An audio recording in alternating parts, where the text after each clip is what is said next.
안녕하세요. 저는 올해 67세인 김동철이라고 합니다. 지난해 미국에서 30년간의 직장 생활을 마치고 은퇴했습니다. 오늘 이렇게 사연을 보내드리는 이유는 은퇴 후 401k를 IRA로 롤오버하면서 경험한 일 때문입니다. 미국과 한국의 연금 시스템을 직접 비교해보게 되었는데 그 결과가 정말 놀라웠거든요. 저는 1996년에 한국에서 미국으로 이민을 왔습니다. 당시 30세였던 저는 시카고에 있는 제조업체에 취직했습니다. 기계 엔지니어로 일하며 30년 동안 성실히 세금을 내고 살았죠. 은퇴를 앞두고 가장 고민이 되었던 것은 401k 계좌를 어떻게 처리할지였습니다. 회사 401k 플랜에서 제공하는 투자 옵션은 제한적이었고 관리 비용도 연간 1.2%로 꽤 비싼 편이었거든요. 그래서 은퇴와 동시에 401k를 개인 은퇴 계좌인 IRA로 롤오버하기로 결정했습니다. 롤오버 과정은 생각보다 복잡하지 않았습니다. 새로운 IRA 계좌를 개설한 후 다이렉트 롤오버를 신청해서 회사 401k에서 IRA로 직접 이체했습니다.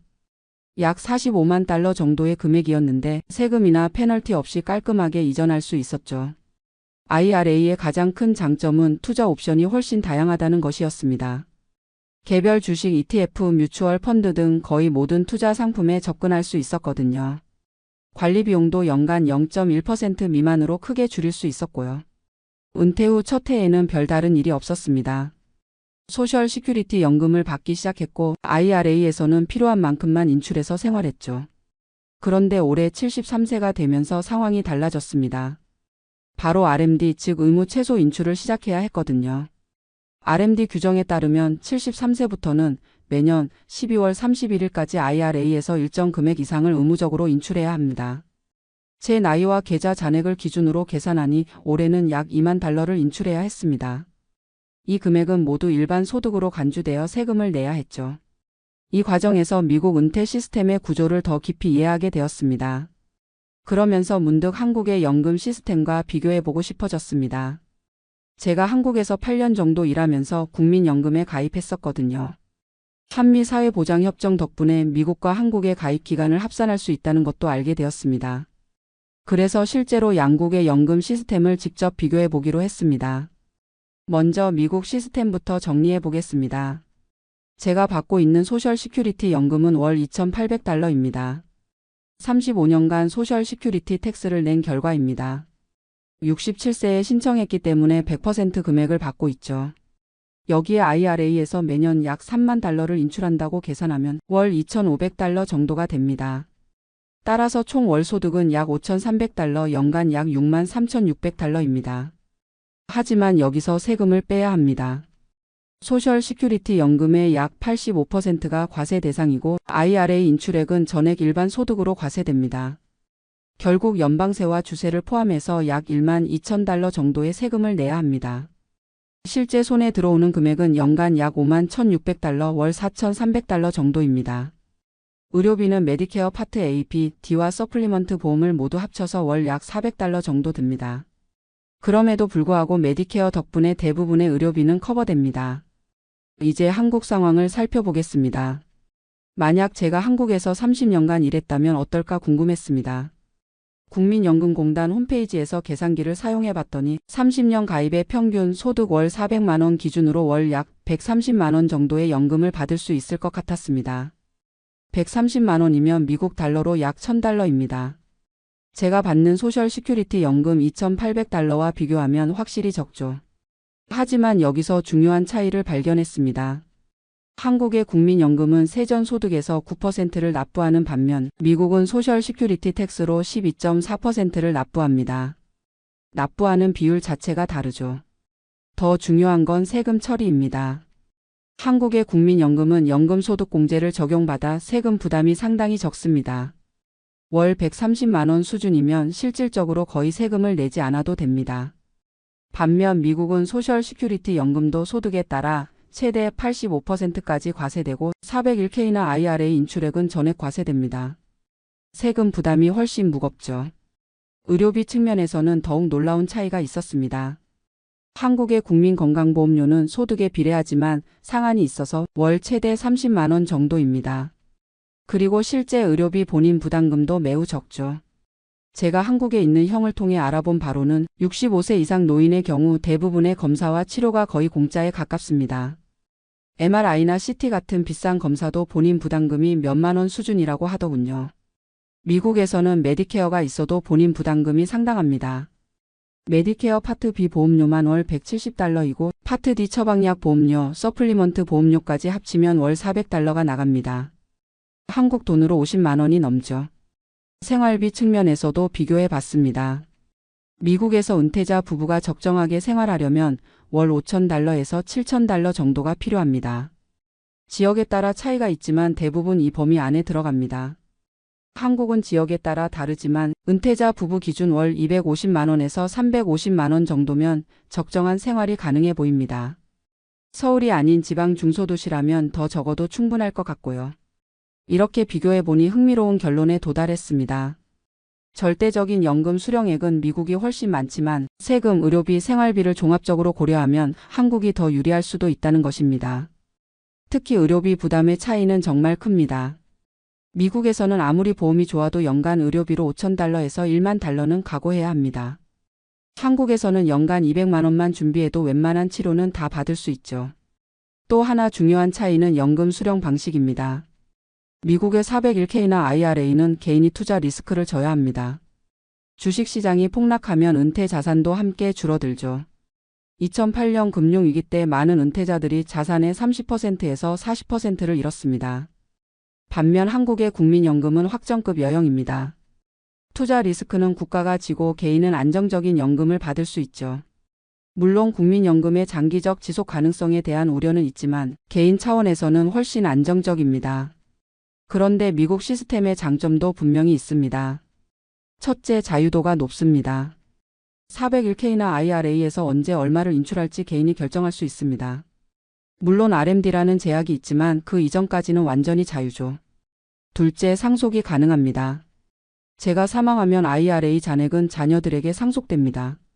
한국의 국민연금은 개인이 사망하면 끝이지만 미국의 개인 은퇴계좌는 가족에게 물려줄 수 있어서 세대 간 부의 이전이 가능합니다. 셋째, 높은 수익률 가능성이 있습니다. 장기간 주식시장에 투자하면 연평균 7%에서 10%의 수익률을 기대할 수 있습니다. 한국의 국민연금 수익률보다 훨씬 높죠. 이런 분석을 하면서 깨달은 것은 어느 시스템이 절대적으로 좋다고 말할 수 없다는 것입니다.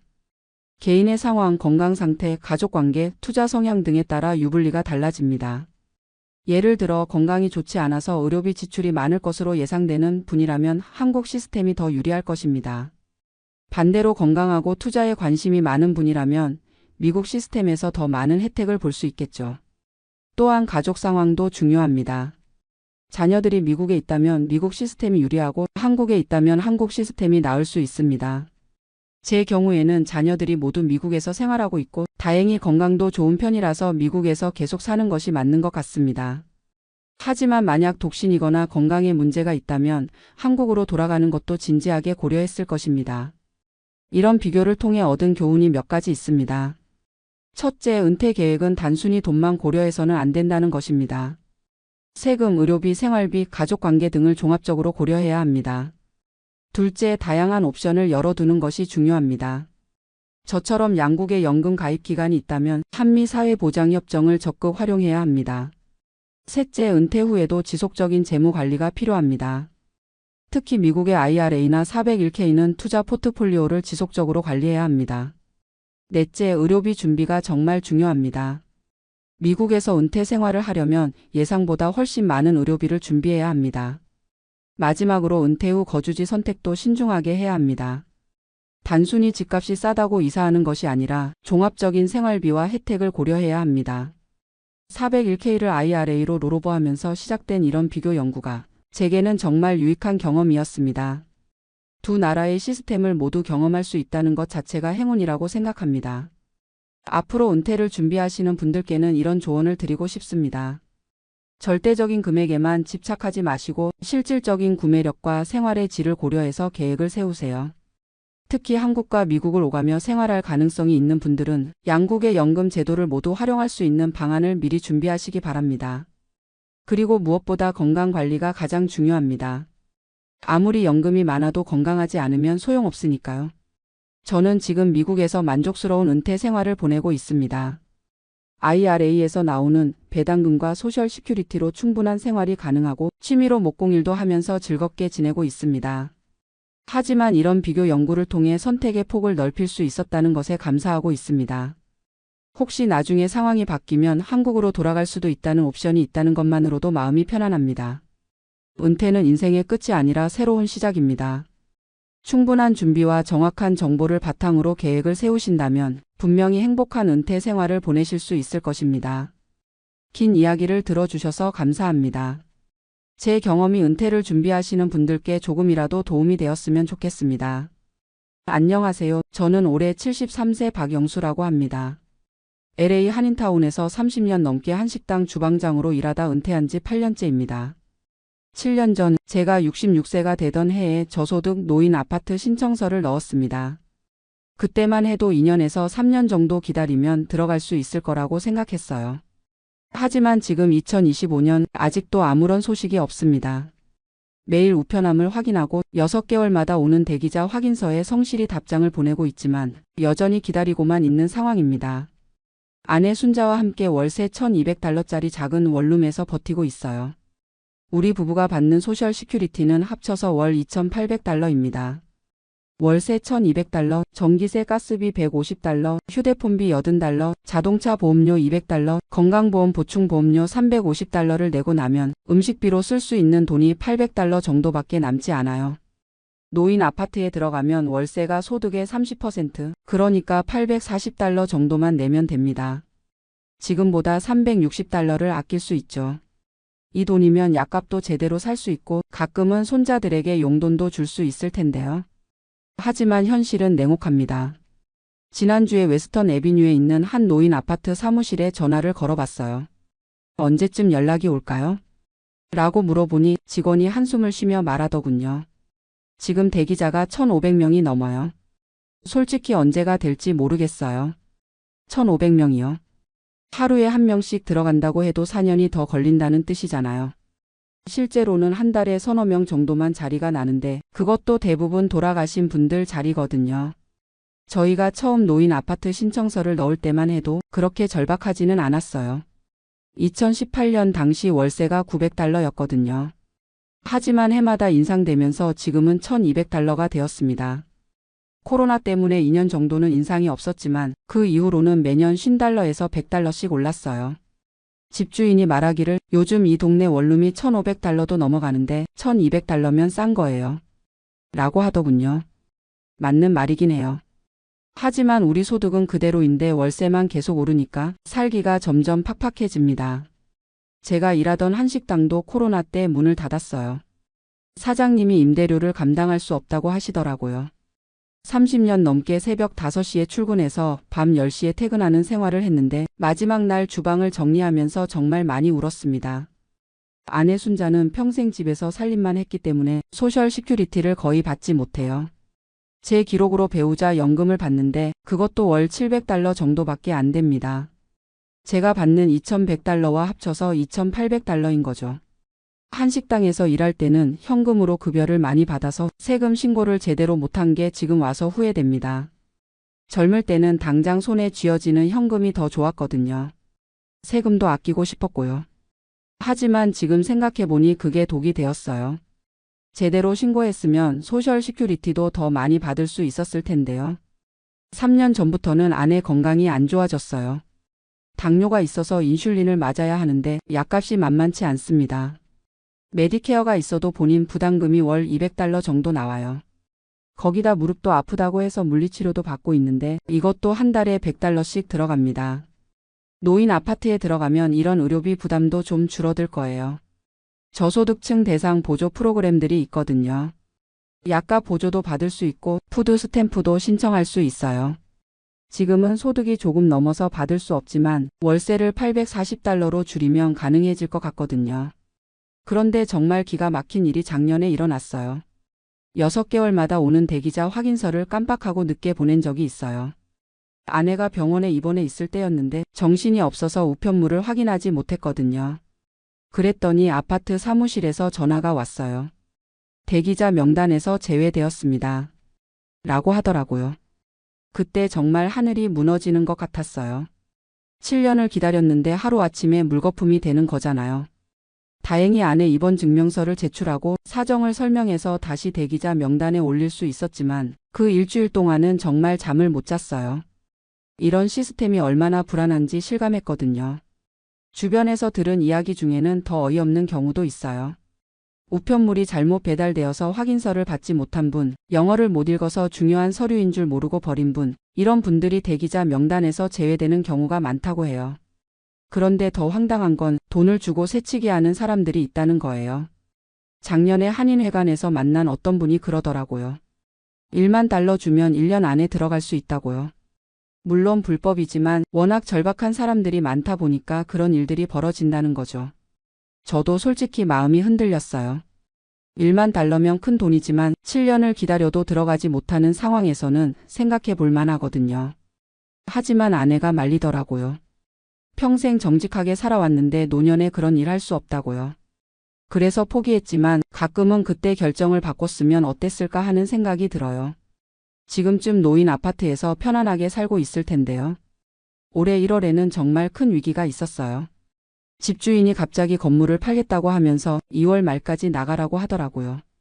30일 노티스를 준 거죠. 그때 정말 막막했어요. 이 나이에 새로 집을 구한다는 게 얼마나 어려운 일인지 직접 겪어보니까 알겠더라고요. 주변 원룸들을 알아봤는데 전부 1,400달러에서 1,600달러였어요. 다행히 새 건물주가 기존 세입자들을 그대로 두기로 해서 계속 살 수 있게 되었지만 그 한 달 동안은 정말 불안했어요. 만약 진짜 나가야 했다면 어떻게 됐을까요? 그때부터 더 적극적으로 다른 방법들을 알아보기 시작했어요. 일단 LA 카운티 주택국 웹사이트에 들어가서 다른 지역 노인 아파트들도 신청해 봤어요. 한인타운에서 멀어도 상관없으니까 일단 들어갈 수 있는 곳이면 어디든 좋겠다고 생각했거든요. 다운타운 쪽에 있는 노인 아파트 2곳, 팰리세이즈 파크 쪽에 있는 곳 1곳, 그리고 글렌데일에 있는 곳 1곳에 신청서를 넣었어요. 하지만 여기도 대기자가 수백 명씩 있다고 하더라고요. 가장 충격적이었던 건 팰리세이즈 파크에 있는 노인 아파트에서 받은 답변이었어요. 현재 신청 접수를 중단했습니다. 언제 다시 받을지는 미정입니다. 라는 편지가 왔거든요. 아예 신청조차 받지 않는다는 거예요. 그만큼 수요에 비해 공급이 부족하다는 뜻이겠죠. 정말 답답했어요. 한 번은 직접 웨스턴 애비뉴에 있는 노인 아파트를 찾아간 적이 있어요. 사무실에 앉아서 직원과 이야기를 나눠봤는데 그분도 참 안타까워 하더라고요. 매일 이런 문의 전화가 수십 통씩 와요. 모두 절박한 상황인 건 아는데 저희도 어쩔 수 없어요. 자리가 나야 입주가 가능한 거거든요. 그 직원분 말로는 작년에 입주한 사람이 총 12명이었다고 해요. 12명이요? 1년에 겨우 12명이 들어간 거죠. 그런데 대기자는 1,500명이 넘는다고니 이게 말이 됩니까? 그럼 새로운 노인 아파트 건설 계획은 없나요? 라고 물어봤더니 예산 문제로 당분간은 어렵다고 하더라고요. 연방정부와 주정부에서 지원해주는 예산이 한정되어 있어서 새로운 건물을 짓기가 쉽지 않다는 거예요. 그 이야기를 듣고 나서 정말 절망적이라는 생각이 들었어요. 공급은 늘어나지 않는데 수요는 계속 증가하고 있으니까 앞으로 상황이 더 나빠질 수밖에 없겠구나 싶었거든요. 아들 둘이 있지만 둘 다 자기 생활하기도 바쁜 상황이에요. 큰아들은 글렌데일에서 회계사로 일하는데 집값이 비싸서 아직도 아파트에서 렌트로 살고 있어요. 둘째는 오렌지 카운티에서 엔지니어로 일하는데 겨우 집을 한 채 샀지만 모기지 때문에 여유가 없어요. 둘 다 아버지 모시고 살고 싶지만 현실적으로 어렵다고 해요. 이해해요. 요즘 젊은 사람들 사는 것도 쉽지 않다는 걸 알거든요. 그렇다고 자식들에게 부담을 주고 싶지도 않고요. 그래서 더욱 노인 아파트가 절실한 거예요. 우리끼리 독립적으로 살면서도 경제적 부담은 줄일 수 있는 유일한 방법이거든요. 요즘은 다른 방법도 생각해보고 있어요. 아예 LA를 떠나는 것도 하나의 선택지인 것 같아요. 내륙 쪽으로 가면 월세가 훨씬 저렴하다고 하더라고요. 리버사이드나 샌 버나디노 쪽은 원룸이 $800 정도라고 해요. 하지만 그쪽으로 가면 한인 커뮤니티가 거의 없어요. 병원도 멀고 한국 음식 사 먹기도 어렵고 무엇보다 교회를 다니기가 힘들어져요. 저희 부부는 30년 넘게 한인타운에 있는 교회를 다녔거든요. 이 나이에 모든 걸 다 바꾸기가 쉽지 않아요. 아내도 이런 제 마음을 잘 알아요. 가끔 그냥 여기서 조금 더 버텨보자고 말해주곤 해요. 하지만 속으로는 얼마나 힘들까요?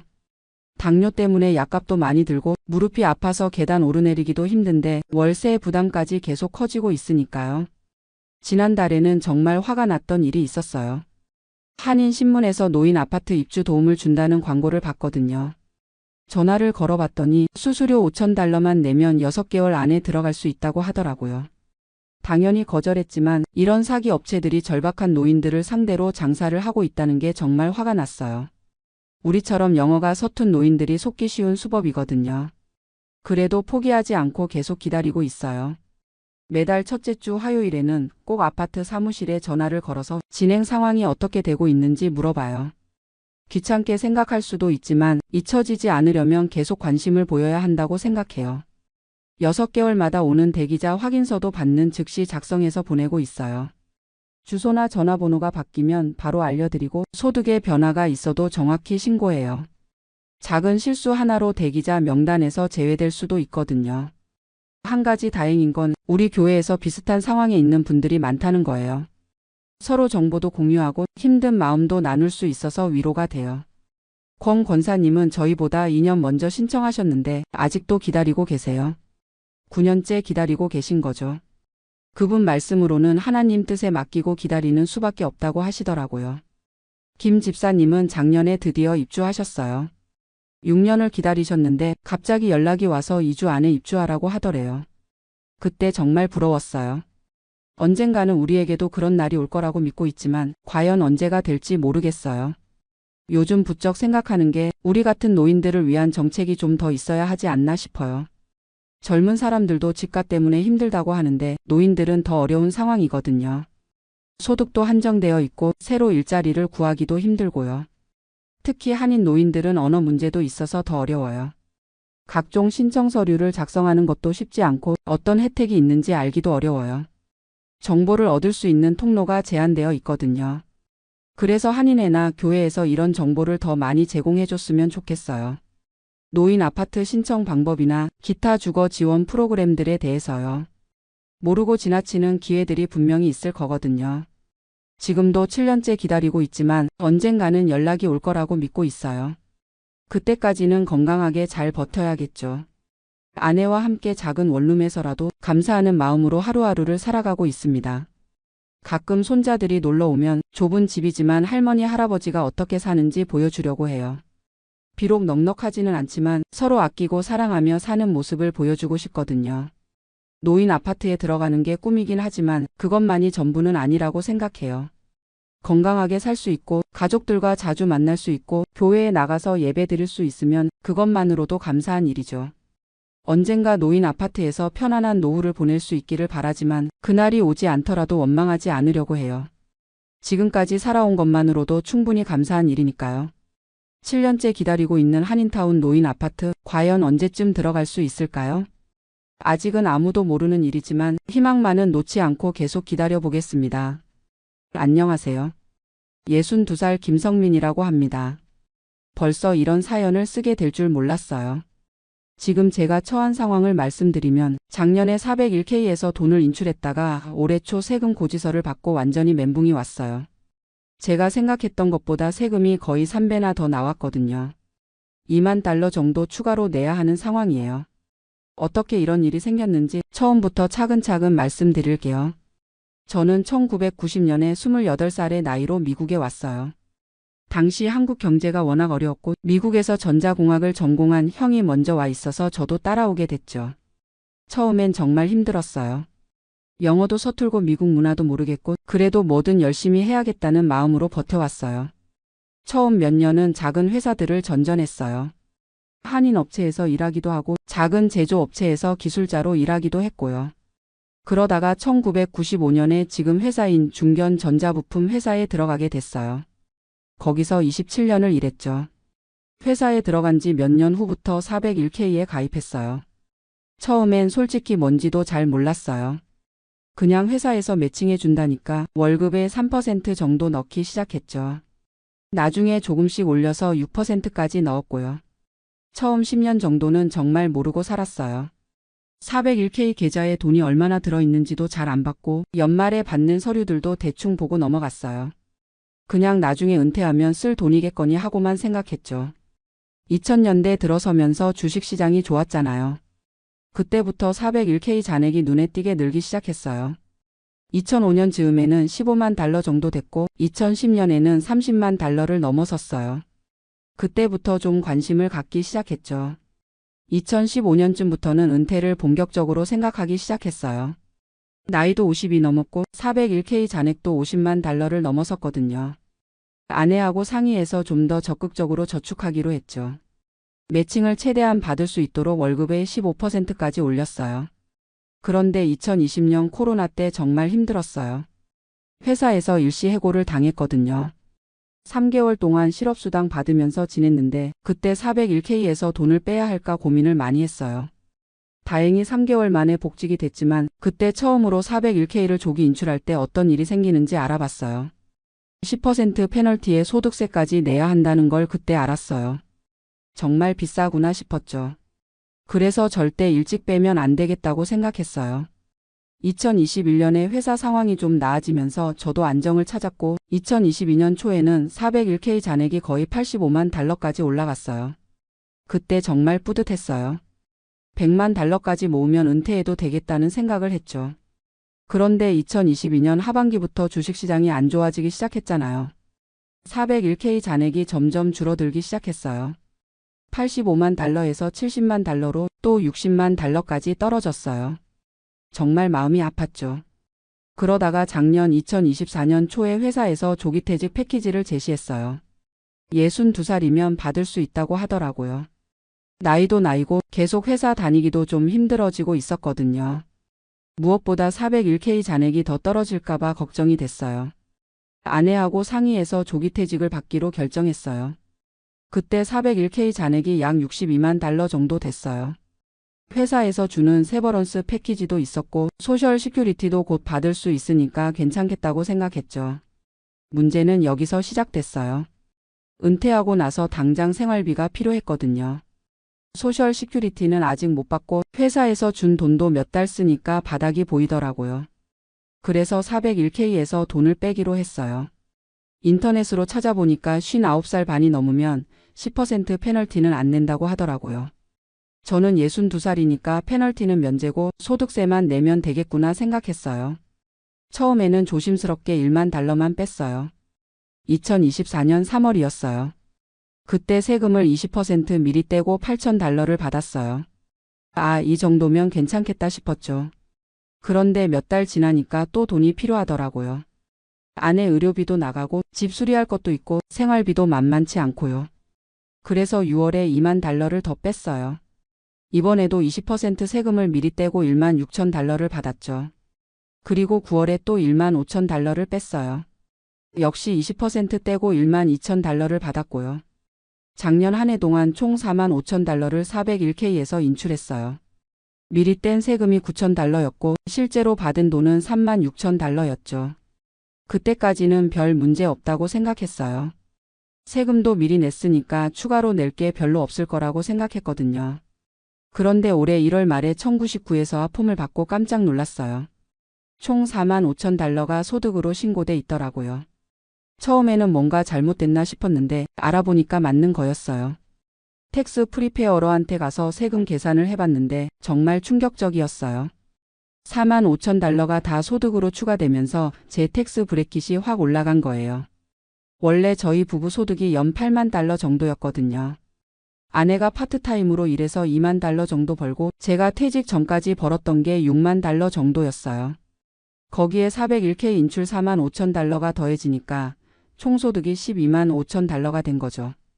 원래 12% 텍스 브래킷에 있었는데 갑자기 22% 브래킷으로 올라가 버린 거예요.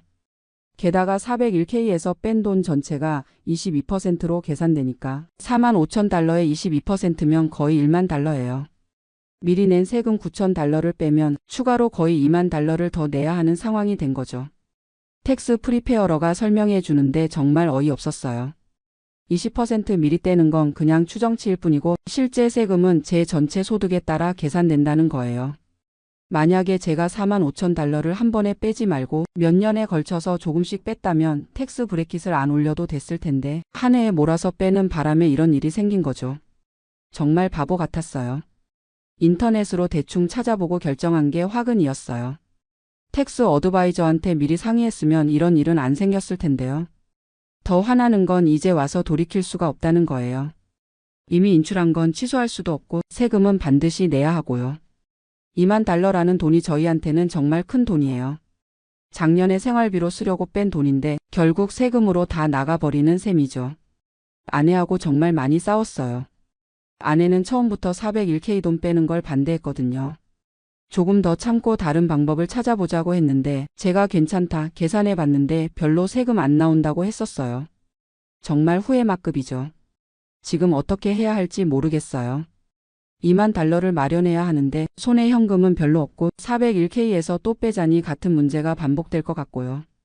다행히 아들이 도와주겠다고 해서 1만 달러는 빌려서 해결할 예정이에요. 나머지 1만 달러는 IRS하고 페이먼트 플랜을 세워야 할 것 같아요. 정말 창피해요. 30년 넘게 미국에서 살면서 이런 기본적인 것도 모르고 있었다니요. 다른 분들은 저 같은 실수하지 마세요. 401k에서 돈 빼기 전에 반드시 텍스 어드바이저하고 상의하세요. 특히 한 해에 많은 금액을 빼면 텍스 브래킷이 올라간다는 걸 꼭 염두에 두시고요. 저는 이제 앞으로 401k 인출을 정말 조심스럽게 계획하려고 해요. 아예 스프레드시트 만들어서 연도별로 얼마씩 빼야 할지 계산해 보고 있어요. 올해는 소득이 없으니까 좀 더 여유롭게 빼도 될 것 같은데 그래도 미리 텍스 어드바이저하고 상의부터 하려고요. 소셜 시큐리티도 올해부터 받을 수 있게 됐는데 이것도 세금 계산에 영향을 준다고 하더라고요. 정말 복잡해요.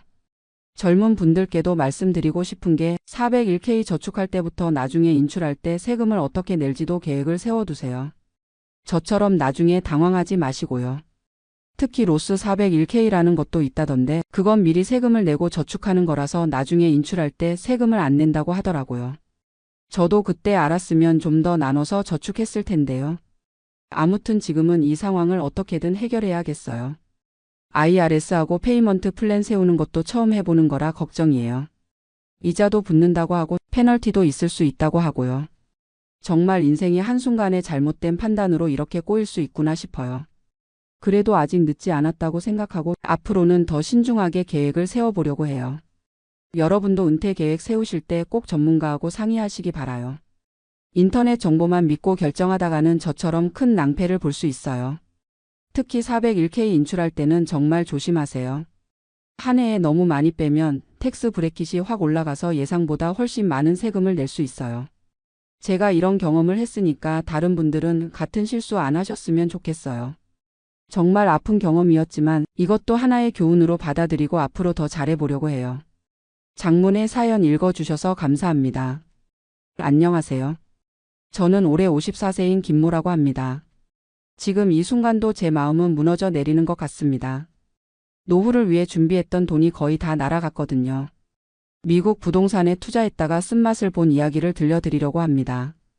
혹시 저와 같은 실수를 하실 분들이 계시다면 제 이야기를 듣고 신중하게 판단하셨으면 좋겠습니다. 정말로 뼈아픈 경험이었거든요. 몇 년 전까지만 해도 저는 나름 성공한 사업가라고 생각했습니다. 서울 강남구에서 작은 물류회사를 운영하고 있었거든요. 직원이 15명 정도 되는 그런 회사였는데 25년 동안 정말 열심히 해서 제법 안정적인 수익을 올리고 있었어요. 회사 매출이 연간 50억 정도 되었고 순이익도 3억에서 5억 정도는 꾸준히 나왔습니다. 아내는 초등학교 교사였고 두 아이는 이미 대학을 졸업해서 각자 직장을 다니고 있었어요. 강남구 대치동에 40평 아파트도 있었고 회사 사무실 건물도 제가 소유하고 있었으니까 자산으로 치면 15억 정도는 되었던 것 같습니다. 그런데 50대 중반이 되니까 문득 불안해지더라고요. 물류업계 경쟁이 갈수록 치열해지고 젊은 사람들이 운영하는 회사들이 하나 둘씩 생기면서 저희 같은 전통적인 방식으로는 한계가 보이기 시작했어요. 게다가 제가 이제 55살이니까 10년 후면 은퇴를 생각해야 하는 나이잖아요. 그때까지 회사를 계속 운영할 수 있을지도 미지수였고 설령 팔더라도 얼마나 받을 수 있을지 확신이 없었습니다. 아내와 이런저런 이야기를 하다 보니 노후 자금이 부족할 것 같다는 결론이 나왔어요. 국민연금이랑 퇴직연금 합쳐봐야 월 200만 원 정도밖에 안 되고 아내 교직원 연금까지 합쳐도 월 500만 원 정도였거든요. 지금까지 생활 수준을 생각하면 턱없이 부족한 금액이었어요. 자식들에게 짐이 되고 싶지도 않았고요. 그래서 투자를 생각하게 됐습니다. 주식은 이미 몇 년 전부터 하고 있었는데 수익이 그리 크지 않았어요. 부동산도 생각해봤지만 한국 부동산은 이미 너무 많이 올랐다는 생각이 들었고 정부 규제도 워낙 심해서 추가 투자하기가 어려웠거든요. 그런데 어느 날 아는 선배 사장님이 저를 불러서 이런 말씀을 하시더라고요. 요즘 미국 부동산이 괜찮다던데 너도 한번 알아보는 게 어때? 그분은 몇 년 전부터 미국 부동산에 투자하고 있었는데 수익률이 꽤 좋다고 하시더라고요. 한국보다 임대료도 높고 세금 혜택도 있고 무엇보다 달러 자산을 보유할 수 있어서 환율 리스크도 해지할 수 있다고 했습니다. 처음에는 반신반의했어요. 외국 부동산이라니 말만 들어도 복잡할 것 같았거든요. 게다가 영어도 못하는데 어떻게 하나 싶었고요. 하지만 선배 사장님이 소개해 주신 부동산 컨설팅 회사에 가서 설명을 들어보니 생각보다 어렵지 않다고 하더라고요. 한국에서 모든 걸 처리할 수 있고 현지 관리까지 다 해준다고 했습니다. 그 회사는 강남역 근처에 있는 제법 큰 회사였어요. 직원도 20명이 넘었고 사무실도 깔끔하게 잘 되어 있었습니다. 담당자는 30대 중반 정도 되는 여자분이었는데 미국에서 부동산 공부를 했다고 하더라고요. 미국 부동산은 한국과 다르게 실질적인 수익을 낼 수 있습니다. 한국은 시세 차익에만 의존하지만 미국은 임대 수익만으로도 연 8%에서 12%까지 가능해요. 그러면서 여러 가지 자료를 보여주더라고요. 텍사스 댈러스 지역의 단독주택들이었는데 가격도 한국에 비하면 상당히 저렴했어요. 예를 들어서 30만 달러짜리 집을 사면 월 임대료가 2,500달러에서 3,000달러 정도 나온다는 거였어요. 연간으로 치면 3만 달러에서 3만 6천 달러니까 투자금 대비 10%에서 12% 수익률이 나오는 셈이었습니다. 한국 부동산 임대 수익률이 2%에서 3% 정도인 걸 생각하면 정말 매력적으로 보였어요. 게다가 미국은 감가상각이라는 게 있어서 세금 혜택도 상당합니다. 한국에서 받으시는 임대소득에 대한 세금 부담도 줄일 수 있어요. 담당자 설명을 들어보니 미국 부동산 소유자는 건물 가격의 일정 부분을 매년 감가상각으로 처리할 수 있고 이것이 소득공제 효과를 낸다고 하더라고요. 무엇보다 제일 매력적이었던 건 달러 자산을 보유할 수 있다는 점이었어요. 원달러 환율이 계속 오를 것 같았거든요. 실제로 그때가 달러당 1,200원 정도였는데 지금은 1,400원을 넘나들고 있으니까 환율만으로도 15% 이상 수익이 난 셈이죠. 첫 번째 상담을 받고 나서 정말 고민을 많이 했어요. 아내하고도 밤늦게까지 이야기했고 인터넷으로도 이것저것 찾아봤습니다. 그런데 찾아보니까 정말로 미국 부동산에 투자하는 한국 사람들이 많더라고요. 특히 제가 투자를 생각했던 텍사스 지역은 한국 투자자들이 선호하는 지역 중 하나였어요. 텍사스는 소득세가 없고 부동산세도 다른 지역에 비해 합리적이고 무엇보다 인구가 계속 증가하고 있어서 임대 수요가 안정적이라고 했습니다. 며칠 더 고민한 끝에 일단 작은 금액부터 시작해 보기로 했어요. 처음에는 5억 원 정도 투자하기로 했습니다. 회사 여유자금 일부와 제 개인 자금을 합친 금액이었어요. 송금 절차가 생각보다 복잡했지만 컨설팅 회사에서 도와주니까 어렵지 않게 처리됐습니다. 외국환 거래법상 개인이 연간 송금할 수 있는 한도가 있다고 해서 아내 명의로도 일부 송금했어요. 드디어 첫 번째 매물을 구입했습니다. 댈러스 근교에 있는 3침실 2욕실 단독주택이었어요. 가격은 35만 달러였고 한국 돈으로 치면 4억 2천만 원 정도였습니다. 집은 2010년에 지어진 비교적 새 집이었고 좋은 학군에 있어서 임대 수요가 많다고 했어요. 실제로 구입하자마자 바로 세입자가 들어왔습니다. 월 임대료가 2,800달러였어요. 관리비랑 세금, 보험료 빼고 나면 순 임대 수익이 월 2,200달러 정도 나왔습니다. 연간으로 치면 26,400달러니까 투자 금액 대비 7.5% 정도의 수익률이었어요. 한국 기준으로 보면 정말 높은 수익률이었죠. 게다가 달러로 받는 임대료라서 환율 상승까지 고려하면 실질 수익률은 더 높았습니다. 첫 6개월이 정말 좋았어요. 매달 정확히 2,200달러씩 들어왔고 세입자도 성실한 가정이었습니다.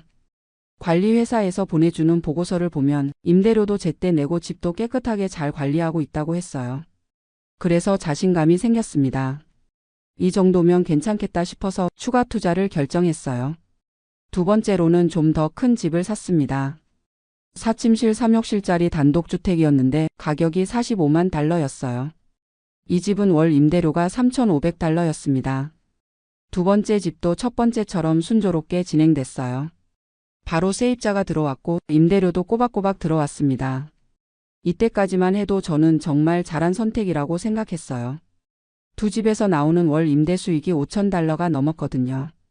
한국 돈으로 치면 월 600만 원이 넘었어요. 주변 사람들에게도 자신 있게 추천했습니다. 미국 부동산 정말 괜찮다. 한국보다 수익률도 훨씬 높고 달러 자산도 보유할 수 있어서 일석이조야. 그런데 욕심이 났어요. 이 정도 수익률이면 더 크게 투자해 볼 만하다고 생각했거든요. 게다가 컨설팅 회사에서도 계속 좋은 매물들을 소개해 주더라고요. 세 번째로는 듀플렉스라는 걸 샀습니다. 한 건물에 두 가구가 들어가는 형태였는데 각각 임대를 줄 수 있어서 수익성이 더 좋다고 했어요. 가격은 60만 달러였고 두 세대에서 나오는 임대료가 월 5,000달러였습니다. 이때부터 레버리지를 사용하기 시작했어요. 미국에서 모기지 대출을 받아서 투자 규모를 늘리는 방법이었습니다. 외국인도 일정 조건을 충족하면 대출이 가능하다고 해서 다운 페이먼트 30%만 내고 나머지는 대출을 받았어요. 이렇게 해서 총 5채의 집을 소유하게 됐습니다. 총 투자 금액이 15억 원 정도 됐고 월 임대 수익이 1만 2천 달러를 넘어섰어요. 한국 돈으로 치면 월 1,500만 원이 넘었습니다. 그때가 제 인생에서 가장 자신만만했던 시기였던 것 같아요. 노후 걱정은 완전히 사라졌고 친구들 만나면 자랑을 하고 다녔어요. 나는 이제 월 1,500만 원씩 들어온다. 한국 집 팔고 미국으로 이주할 생각도 하고 있어. 그런데 문제가 시작된 건 투자를 시작한 지 2년째 되던 해부터였어요. 먼저 금리가 오르기 시작했습니다. 미국 연방준비제도가 기준금리를 계속 올리면서 모기지 금리도 덩달아 올랐어요. 제가 대출받을 때는 4% 정도였는데 새로 대출받는 사람들은 7%를 넘어서더라고요. 금리가 오르니까 집 사려는 사람들이 줄어들었고 자연히 부동산 시장이 둔화되기 시작했습니다. 더 큰 문제는 세입자들이 하나둘씩 이사를 나가기 시작한 거였어요. 첫 번째로 듀플렉스에서 한 가구가 나갔는데 새 세입자를 구하는데 3개월이나 걸렸어요. 그 기간 동안은 임대 수익이 절반으로 줄어들었습니다. 관리회사에서는 임대료를 조금 낮춰야 한다고 하더라고요. 주변에 신축 아파트들이 많이 생기면서 경쟁이 치열해졌다는 거였어요. 원래 2,500달러 받던 집을 2,200달러로 내려야 했고 3,500달러 받던 집도 3,000달러로 내려야 했습니다. 임대료가 전체적으로 10%에서 15% 정도 떨어진 셈이었어요. 그런데 더 큰 충격은 그 다음에 기다리고 있었습니다. 어느 날 관리회사에서 연락이 왔는데 제가 소유한 집 중 한 채에서 세입자가 임대료를 3개월째 밀리고 있다는 거였어요. 게다가 연락도 안 되고 집에도 없는 것 같다고 하더라고요. 미국은 세입자 보호법이 강해서 임대료를 밀려도 쉽게 내보낼 수 없다고 했어요. 법적 절차를 밟아야 하는데 그 과정에 몇 개월이 걸리고 비용도 많이 든다고 하더라고요. 결국 6개월 동안 임대료를 한 푼도 못 받았고 법적 절차 비용으로 5,000달러를 써야 했어요. 세입자를 내보내고 나니 집 상태가 엉망이었습니다. 카펫은 다 갈아야 했고 벽지도 새로 해야 했고 부엌시설도 일부 교체해야 했어요. 수리비로 1만 5천 달러가 나갔습니다. 한국 돈으로 치면 2천만 원이 넘었어요. 그 집을 다시 임대를 주는데 또 3개월이 걸렸고 임대료는 원래보다 500달러 낮춰야 했습니다. 이런 일이 계속 반복되니까 정말 스트레스를 받았어요. 한국에서는 이런 일이 별로 없었거든요. 세입자가 임대료를 밀리면 바로 내보낼 수 있고 집 상태도 크게 나빠지지 않았어요. 그런데 미국은 달랐습니다. 세입자 권리가 강해서 함부로 내보낼 수 없고 내보내려면 변호사를 써야 하고 돈도 많이 들어요. 게다가 일부 세입자들은 집을 아예 망가뜨리고 나가기도 했어요. 월 임대 수익이 1만 2천 달러에서 8천 달러로 줄어들었습니다. 그런데 모기지 상환금은 그대로니까 실제 순수익은 더 많이 줄어들었어요. 게다가 부동산 가격도 떨어지기 시작했습니다. 제가 35만 달러에 산 집이 30만 달러로 평가됐고 45만 달러에 산 집은 38만 달러로 평가됐어요. 전체적으로 투자 원금의 15%에서 20% 정도 손실이 난 상황이었습니다. 이때부터 정말 후회하기 시작했어요. 왜 이런 투자를 했을까? 차라리 한국에서 안전하게 예금이나 했으면 좋았을 텐데. 하지만 이미 엎질러진 물이었어요. 게다가 당장 팔기도 어려운 상황이었습니다. 부동산 시장이 침체되면서 매물은 많은데 사려는 사람은 없었거든요. 컨설팅 회사에 연락해서 매도 상담을 받아봤는데 지금 팔면 투자 원금의 30%에서 40%는 손해를 볼 각오를 해야 한다고 하더라고요. 그래서 일단 버티기로 했습니다. 부동산은 장기 투자라고 하니까 몇 년 더 기다리면 가격이 회복될 거라고 생각했어요. 하지만 상황은 더 나빠졌습니다. 코로나가 터지면서 미국 경제가 더 어려워졌고 실업률이 올라가면서 임대료를 못 내는 세입자들이 늘어났어요.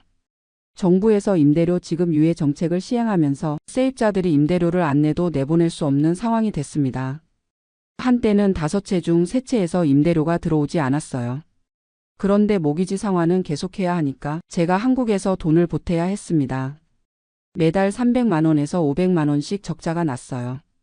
1년 넘게 이런 상황이 지속되니까 회사 자금도 부족해지기 시작했습니다. 아내도 처음에는 괜찮다고 했는데 나중에는 걱정이 이만저만이 아니었어요. 당신 때문에 우리 노후가 다 망가진 것 같아. 왜 그런 위험한 투자를 했어? 집안 분위기도 나빠졌고 제 스트레스도 극에 달했습니다. 결국 작년에 2채를 손해를 보고 팔았어요. 35만 달러에 산 집을 25만 달러에 팔았고 45만 달러에 산 집은 32만 달러에 팔았습니다. 거래 비용까지 포함하면 투자 원금의 40% 이상 손해를 본 셈이었어요. 지금은 3채만 보유하고 있는데 월 임대 수익이 4,000달러 정도밖에 안 나와요. 모기지 상환금이 2,800달러니까 순수익은 1,200달러 정도밖에 안 됩니다. 한국 돈으로 치면 월 150만 원 정도인데 이것도 임대료가 밀리거나 수리비가 나가면 없어져요. 전체적으로 계산해 보니까 지금까지 8억 원 정도 손해를 봤어요. 처음에 투자한 15억 원 중에서 7억 원 정도밖에 남지 않았습니다. 노후 자금으로 준비했던 돈이 절반도 남지 않은 거예요. 정말 막막합니다. 지금 와서 생각해 보니까 제가 너무 성급했던 것 같아요. 미국 부동산 시장을 제대로 공부하지도 않고 컨설팅 회사 말만 믿고 투자했던 게 잘못이었어요. 특히 레버리지를 사용한 게 가장 큰 실수였습니다. 대출을 받아서 투자 규모를 늘렸지만 시장이 나빠지니까 오히려 손실이 더 커졌어요. 그리고 미국과 한국의 임대차 문화가 다르다는 걸 간과했어요. 한국에서는 세입자가 보증금을 내고 들어오지만 미국은 그런 시스템이 없어서 위험이 더 크더라고요. 무엇보다 원거리 투자의 한계를 실감했습니다. 한국에서 관리하려니까 제대로 파악하기가 어려웠어요. 관리회사를 믿고 맡겼지만 그들도 완벽하지 않았고 수수료도 만만치 않았어요. 지금은 남은 3채도 팔 생각입니다. 더 손해를 보기 전에 정리하고 싶어요. 차라리 한국에서 안전한 투자를 하는 게 낫겠다고 생각해요. 이 이야기를 들려드리는 이유는 저와 같은 실수를 하는 분들이 없으셨으면 해서입니다. 해외 부동산 투자가 나쁘다는 게 아니라 충분히 공부하고 신중하게 접근하셔야 한다는 말씀을 드리고 싶어요. 특히 제가 저지른 실수들을 정리해드리면 첫째는 과도한 레버리지 사용, 둘째는 원거리 투자의 리스크 감과, 셋째는 현지 법률과 문화에 대한 이해 부족, 넷째는 시장 변화에 대한 대비 부족이었습니다. 노후 준비를 위한 투자라면 안전성이 가장 중요한데 수익률에만 눈이 멀어서 위험을 간과했던 게 가장 큰 잘못이었어요.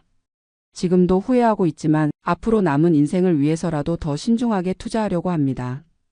여러분도 제 경험을 참고하셔서 현명한 선택을 하시기 바랍니다. 안녕하세요. 저는 올해 72세 된 정달순이라고 합니다.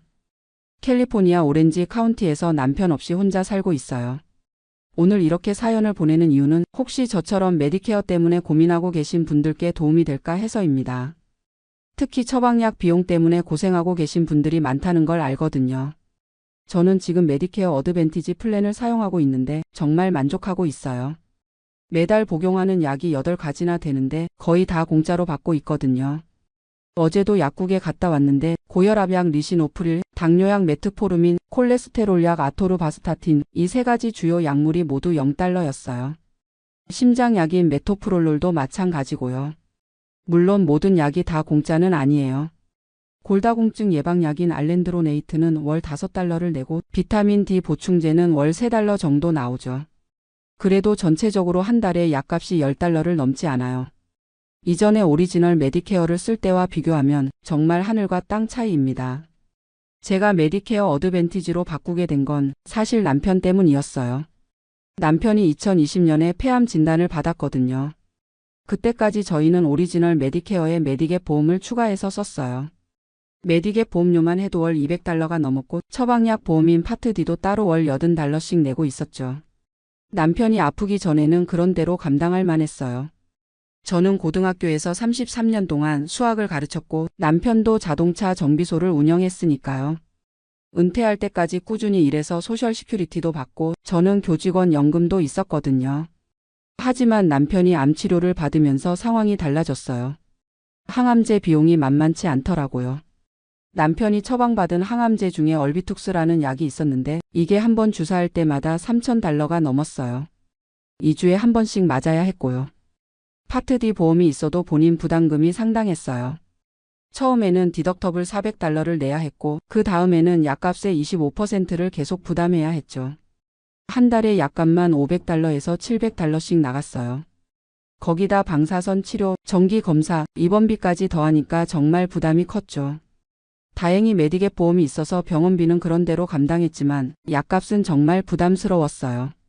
그때 아들이 그러더라고요. 아들이 의사거든요. 로스앤젤레스에서 내과를 하고 있어요. 엄마 아빠 약값이 이렇게 많이 나오는데 메디케어 어드밴티지 플랜도 한번 알아봐. 요즘은 암 치료약들도 많이 커버해 준다고 하던데. 처음에는 좀 망설였어요. 오리지널 메디케어가 더 안전하다고 생각했거든요. 어디 병원이든 갈 수 있고 보험사에서 치료를 거부할 일도 없으니까요. 하지만 아들이 자꾸 권하니까 2020년 말에 한번 알아보기 시작했어요. 먼저 인터넷으로 정보를 찾아봤어요. 72세지만 컴퓨터는 어느 정도 할 줄 알거든요. 학교에서 가르칠 때 배웠어요. 메디케어.gov 사이트에 들어가서 저희 지역에서 사용할 수 있는 메디케어 어드밴티지 플랜들을 다 찾아봤죠. 오렌지 카운티에는 정말 많은 플랜이 있더라고요.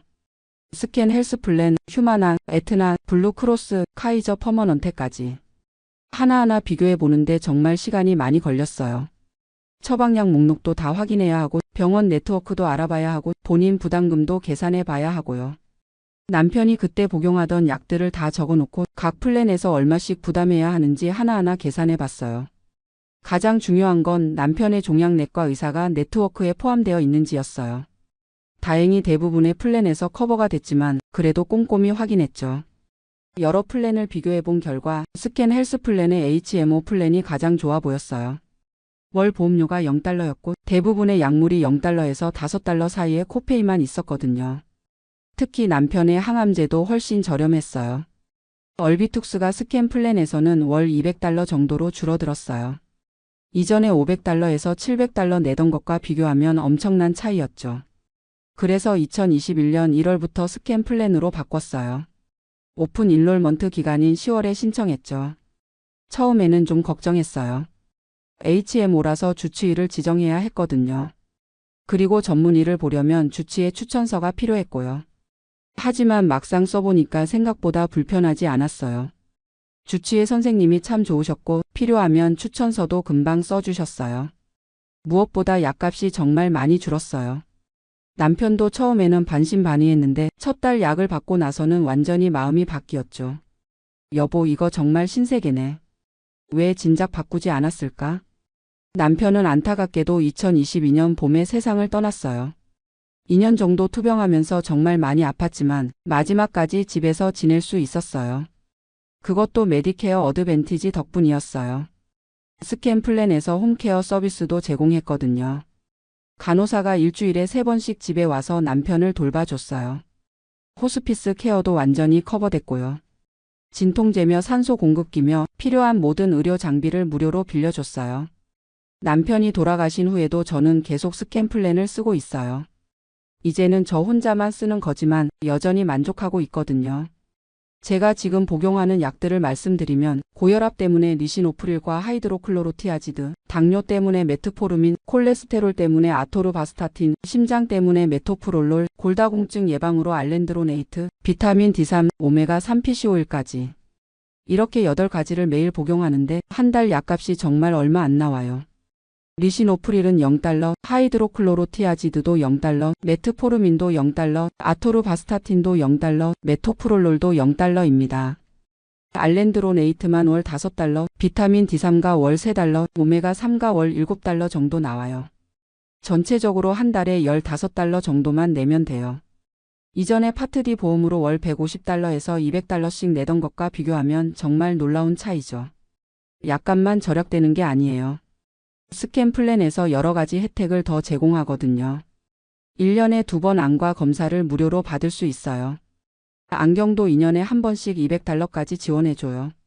저는 노안이 심해서 돋보기 안경이 꼭 필요한데 이것도 무료로 받았어요. 치과 검진과 스케일링도 1년에 2번 무료예요. 간단한 충치 치료는 50달러만 내면 되고요. 이전에는 치과 검진만 해도 200달러씩 나왔는데 정말 부담이 많이 줄었어요. 피트니스 센터 이용권도 있어요. 원패스라는 건데 집 근처 여러 체육관을 무료로 이용할 수 있어요. 요가 클래스도 들을 수 있고 수영장도 쓸 수 있어요. 저는 일주일에 3번 정도 요가를 하러 가요.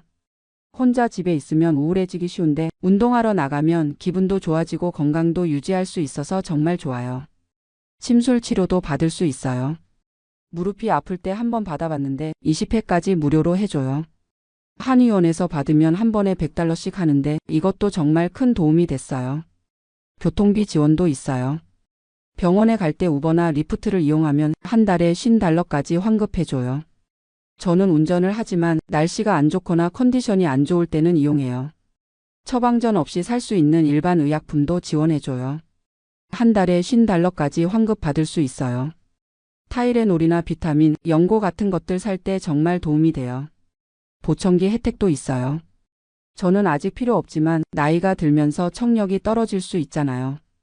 그때를 대비해서 이런 혜택이 있다는 게 안심이 돼요. 물론 메디케어 어드밴티지에도 단점이 있어요. 네트워크 제한이 가장 큰 단점이죠. 예를 들어서 제가 갑자기 뉴욕에 가서 응급실에 가게 되면 추가 비용을 내야 할 수도 있어요. 오리지널 메디케어였다면 전국 어디서나 같은 혜택을 받을 수 있는데 어드밴티지 플랜은 주로 지역 내에서만 최적화되어 있거든요. 그리고 매년 혜택이 바뀔 수 있어요. 보험사에서 플랜을 수정하면 처방약 목록이 바뀌거나 본인 부담금이 늘어날 수도 있죠. 그래서 매년 10월 오픈 인롤먼트 기간에는 꼭 플랜을 다시 검토해 봐야 해요. 올해도 스캔에서 새로운 플랜 정보를 보내왔는데 다행히 제가 쓰는 약들은 계속 같은 혜택을 받을 수 있더라고요. 또 하나 주의할 점은 의사를 바꾸기가 좀 어렵다는 거예요. HMO 플랜이라서 네트워크 안에 의사들만 갈 수 있거든요. 만약에 제가 정말 유명한 암센터 같은 데서 치료받고 싶다면 추가 비용을 내야 할 수도 있어요. 하지만 저에게는 장점이 단점보다 훨씬 커요. 특히 약값 절약이 정말 크거든요. 친구들과 얘기해보면 아직도 오리지널 메디케어의 메디갭 보험을 쓰는 분들이 많아요. 그분들은 한 달에 약값만 200달러에서 300달러씩 내고 계세요. 저희 교회 권사님 중에 박 권사님이라는 분이 계신데 당뇨약과 혈압약만 해도 월 250달러씩 나온다고 하세요. 제가 스캔 플랜 얘기를 해드렸더니 올해 10월에 바꿔보겠다고 하시더라고요. 물론 모든 분에게 메디케어 어드밴티지가 좋은 건 아니에요. 이미 오리지널 메디케어에 익숙하시고 경제적으로 여유가 있으신 분들은 그냥 메디갭 보험을 쓰시는 게 나을 수도 있어요. 하지만 저처럼 매달 복용하는 약이 많고 의료비 절약이 중요한 분들에게는 정말 좋은 선택이라고 생각해요. 특히 요즘 같이 물가가 오르는 시기에는 더욱 그래요. 슈퍼마켓 가서 장 보는 것도 예전보다 훨씬 비싸졌는데 약값까지 부담되면 정말 힘들잖아요. 제가 메디케어 어드밴티지로 바꾸면서 느낀 건 정보가 정말 중요하다는 거예요. 처음에는 복잡해 보이고 어려워 보였지만 차근차근 알아보니까 충분히 이해할 수 있었어요. 메디케어.gov 사이트에서 플랜 파인더를 이용하면 자신이 복용하는 약들을 입력해서 각 플랜별로 비용을 비교해 볼 수 있어요. 정말 유용한 도구예요. 그리고 매년 9월쯤 되면 각 보험사에서 정보 세션을 열어요. 도서관이나 시니어 센터에서 설명회를 하거든요. 저도 몇 번 참석해 봤는데 궁금한 점들을 직접 물어볼 수 있어서 좋았어요. SHIP라는 프로그램도 있어요. 스테이트 헬스 인슈런스 ASSISTANC 프로그램 nem의 줄임말인데 무료로 메디케어 상담을 해주는 자원봉사자들이 있어요. 이분들이 정말 전문적이고 친절하게 도와주세요. 저도 처음에 플랜을 고를 때 SHIP 상담을 받았어요. 상담사분이 제 상황을 듣고 여러 플랜을 비교해서 설명해 주셨거든요. 혹시 이 얘기를 듣고 계신 분 중에 메디케어 어드밴티지를 고려하고 계신 분이 있다면 몇 가지 조언을 드리고 싶어요. 첫째, 현재 복용하고 있는 모든 약의 이름을 정확히 적어두세요. 제네릭 이름이 아니라 브랜드 이름도 함께요. 그리고 각 플랜의 처방약 목록에서 확인해 보세요. 둘째, 현재 다니고 계신 의사들이 어느 플랜 네트워크에 속해 있는지 확인하세요. 특히 전문의 선생님들이 중요해요. 주치의는 바꿀 수 있지만 전문의는 바꾸기 어려운 경우가 많거든요. 셋째, 본인 부담 상한액을 꼭 확인해 보세요. 만약에 큰 병에 걸렸을 때 최대 얼마까지 내야 하는지 알아두는 게 중요해요. 대부분의 어드밴티지 플랜은 연간 $6,000에서 $8,000 정도로 상한액이 설정되어 있어요.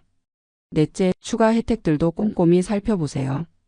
치과, 안과, 피트니스, 교통비 지원 같은 것들이 자신에게 필요한지 생각해 보세요.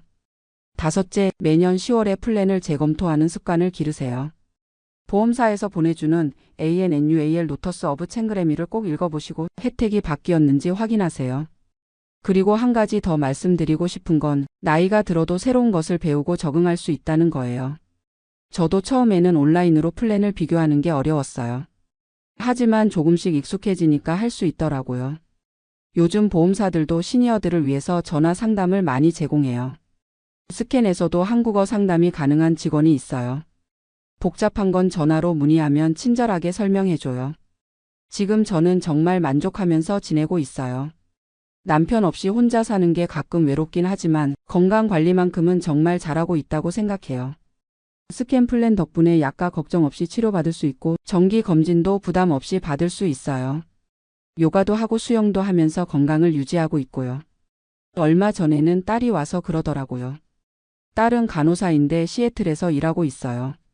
엄마, 요즘 정말 건강해 보이세요. 약도 잘 드시고 운동도 하시고 메디케어 어드밴티지로 바꾼 게 정말 잘한 것 같아요. 저도 그렇게 생각해요. 만약에 남편이 살아 계셨다면 여보, 우리가 정말 좋은 선택을 했네라고 하셨을 것 같아요. 물론 모든 분에게 메디케어 어드밴티지가 정답은 아니에요. 각자의 상황이 다르고 필요한 것도 다르니까요. 하지만 저처럼 처방약을 많이 복용하시는 분, 의료비 절약이 중요한 분, 추가 혜택을 원하시는 분들에게는 정말 좋은 선택이라고 말씀드리고 싶어요. 중요한 건 충분히 알아보고 신중하게 결정하는 거예요. 그리고 매년 상황을 재검토해서 자신에게 가장 좋은 플랜을 선택하는 거고요. 혹시 이 얘기를 듣고 메디케어 어드밴티지에 관심을 갖게 되신 분이 있다면 10월 15일부터 12월 7일까지가 오픈 인롤먼트 기간이니까 그때 꼭 알아보세요. 그리고 SHIP 상담도 받아보시고 보험사 정보 세션도 참석해보세요. 궁금한 건 뭐든지 물어보시고 충분히 비교해본 다음에 결정하시기 바라요. 저는 72세에 메디케어 어드밴티지로 바꿨지만 정말 후회하지 않아요. 오히려 더 일찍 바꿨으면 좋았을 거라는 생각이 들어요. 지금도 매달 약국에 갈 때마다 $0입니다 라는 말을 들으면 정말 고맙고 신기해요. 이런 혜택을 받을 수 있다는 게 참 감사하죠. 앞으로도 건강관리 잘 하면서 스캔 플랜의 혜택을 최대한 활용해서 살아갈 생각이에요. 요가도 계속하고 정기검진도 빠지지 않고 받고 필요한 약도 부담 없이 복용하면서요. 혹시 비슷한 고민을 하고 계신 분들께 조금이라도 도움이 되셨기를 바라요. 메디케어는 복잡해 보이지만 차근차근 알아보면 충분히 이해할 수 있어요. 그리고 나이가 들어도 새로운 것에 도전하는 걸 두려워하지 마세요. 저도 처음에는 온라인으로 플랜을 비교하는 게 어려웠지만 천천히 배우니까 할 수 있더라고요. 지금은 스마트폰으로 스캔 앱도 깔아서 써요. 의사 예약도 앱으로 하고 약국에서 약 준비됐다는 알림도 받고요. 처음에는 딸이 도와줬는데 이제는 혼자서도 잘해요. 요즘 젊은 분들은 이런 게 당연하겠지만 저희 세대에게는 정말 신세계예요. 병원 가기 전에 미리 체크인도 할 수 있고 검사 결과도 앱으로 바로 확인할 수 있어요. 얼마 전에 혈액 검사를 받았는데 당뇨 수치가 많이 좋아졌더라고요. 헤모글로빈 A1C가 6.8에서 6.2로 떨어졌어요. 의사 선생님이 정말 잘 관리하고 있다고 칭찬해 주셨어요. 이것도 스캔 플랜 덕분이라고 생각해요. 약과 걱정 없이 꾸준히 복용할 수 있으니까 혈당 관리가 훨씬 쉬워졌거든요. 이전에는 약값이 부담돼서 가끔 하루 걸러 먹기도 했는데 지금은 그런 걱정이 전혀 없어요. 그리고 스캔에서 제공하는 건강교육 프로그램도 정말 좋아요. 당뇨 관리 클래스에 참석했는데 영양사가 와서 식단 관리법을 알려줬어요. 어떤 음식을 먹으면 좋은지, 혈당을 올리지 않는 간식은 뭔지 그런 것들을 구체적으로 배웠죠. 한국 음식 위주로 식단을 짜는 법도 알려줬어요. 현미밥에 나물 반찬, 생선구이, 된장국 같은 전통적인 한식이 당뇨에 좋다고 하더라고요. 김치는 나트륨 때문에 조금씩 먹으라고 했지만요. 운동 클래스도 있어요. 시니어들을 위한 특별한 운동 프로그램인데 의자에 앉아서 할 수 있는 운동들을 가르쳐줘요. 무릎이 안 좋은 분들도 할 수 있는 스트레칭이나 근력 운동 같은 것들이요. 저는 요가를 더 좋아하지만 비 오는 날에는 집에서 이런 운동을 해요. 유튜브에서도 시니어 운동 영상을 찾아서 따라하고요. 건강 관리가 이렇게 체계적으로 되니까 정말 몸이 좋아진 걸 느껴요. 혈압도 안정됐고 체중도 5파운드 정도 줄었어요. 무엇보다 정신적으로 안정감이 생겼어요. 이전에는 약값이나 의료비 때문에 항상 걱정이 있었거든요. 혹시 큰 병에 걸리면 어떻게 하나, 약값이 계속 오르면 어떻게 하나, 그런 걱정들이요. 지금은 그런 걱정이 많이 줄었어요. 연간 본인 부담 상한액이 정해져 있으니까 아무리 병원비가 많이 나와도 일정 한도를 넘지 않을 거라는 안심이 있어요. 실제로 작년에 대장 내시경을 받을 때도 검사비가 전혀 안 나왔어요. 예방검진이라서 완전히 무료였거든요. 오리지널 메디케어였어도 무료였겠지만 어드밴티지 플랜에서는 교통비까지 지원해줘서 더 좋았어요.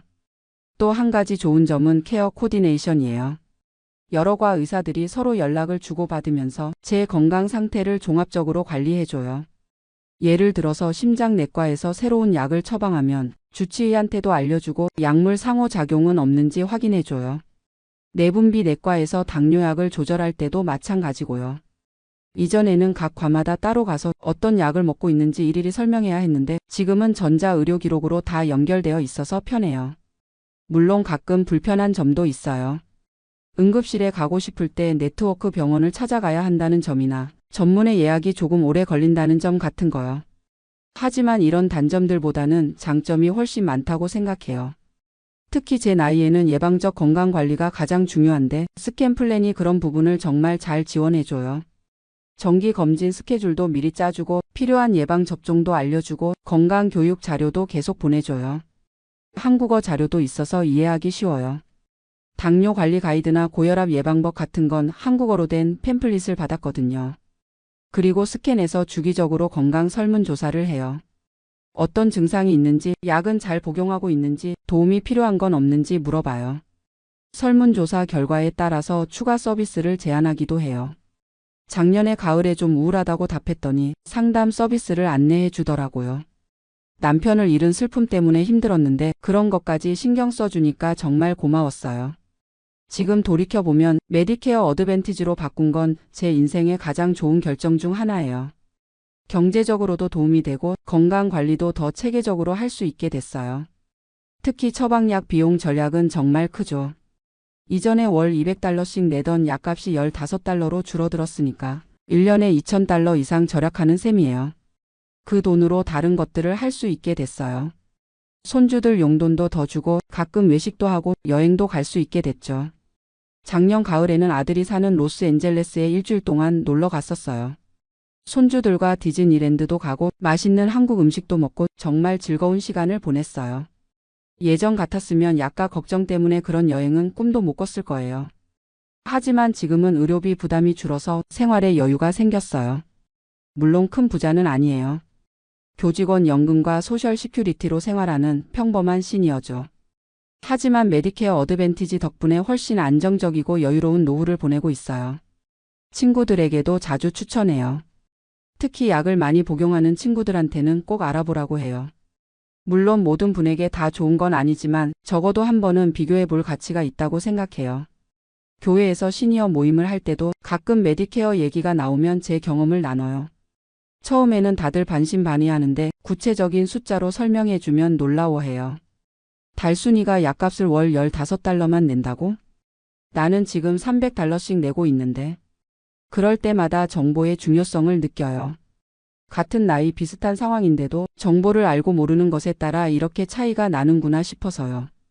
그래서 오늘 이렇게 사연을 보내게 된 거예요.